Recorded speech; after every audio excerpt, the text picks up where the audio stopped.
আপনি একদম সঠিক কথা বলেছেন, আমার মনের কথাটা বলেছেন।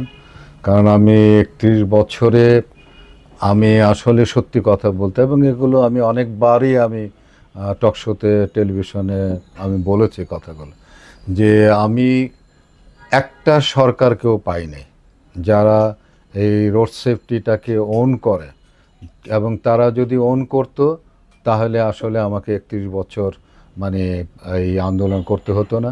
এবং এই ৩১ বছরে যে মানুষগুলো মারা গেছে, যে মানুষগুলো আহত হয়েছে, পঙ্গুত্ববরণ করেছে, যে পরিবারগুলো নষ্ট হয়ে গেছে, হ্যাঁ, ক্ষতিগ্রস্ত হয়েছে, সেগুলো কিন্তু এত কিন্তু হইতো না। কিন্তু সত্যিকার কথা বলতে কি, যে আমি মানে যেটুকু শিখেছি আর কি এই পর্যন্ত, তার মধ্যে সবচেয়ে বড় জিনিস সেটি হলো গিয়ে যে আমি দেশে বিদেশে যে সমস্ত সেমিনারগুলোতে অ্যাটেন্ড করেছি, ইন্টারন্যাশনালি যে সমস্ত সেমিনারে অ্যাটেন্ড করেছি, সব জায়গায় একটা কথা বলা হয়েছে যে সরকার এবং রাজনীতিবিদ এরা যতক্ষণ পর্যন্ত ইচ্ছা পোষণ না করবে, যতক্ষণ পর্যন্ত মনে করবে যে রোড ক্র্যাশ রোধ করা দরকার, এটা যতক্ষণ পর্যন্ত তারা না মনে করবে ততক্ষণ পর্যন্ত আমাদের পক্ষে সম্ভব না।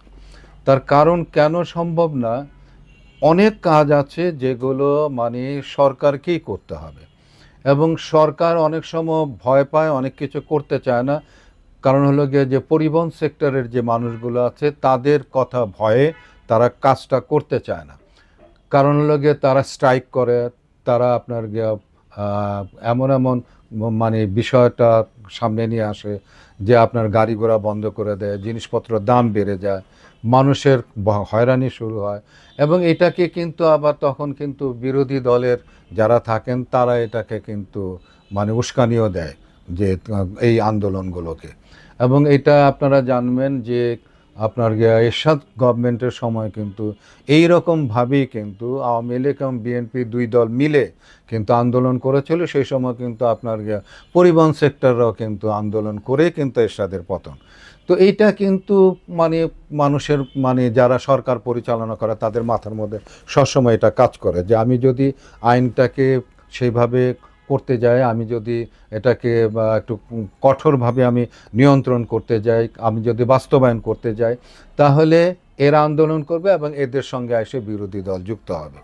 তো যে কারণের জন্য আমি প্রথম থেকেই আমি সবসময় আমি বলে আসছিলাম যে বিরোধী দল এবং সরকারি দলে যারা যারা ছিল তাদের কাছে একই সময় কিন্তু আমি গিয়ে আমি বলেছি তাদের যে দেখেন, এইটা একটা জাতীয় ইস্যু, কিন্তু এখানে সড়কে মানুষ মারা যাচ্ছে, এবং সড়কে কেমন মানুষ মারা যাচ্ছে যে একটা রাষ্ট্র যুদ্ধ করলে পরেও কিন্তু বছরে এত মানুষ কিন্তু মারা যায় না যত মানুষ সড়ক দুর্ঘটনায় মারা যাচ্ছে।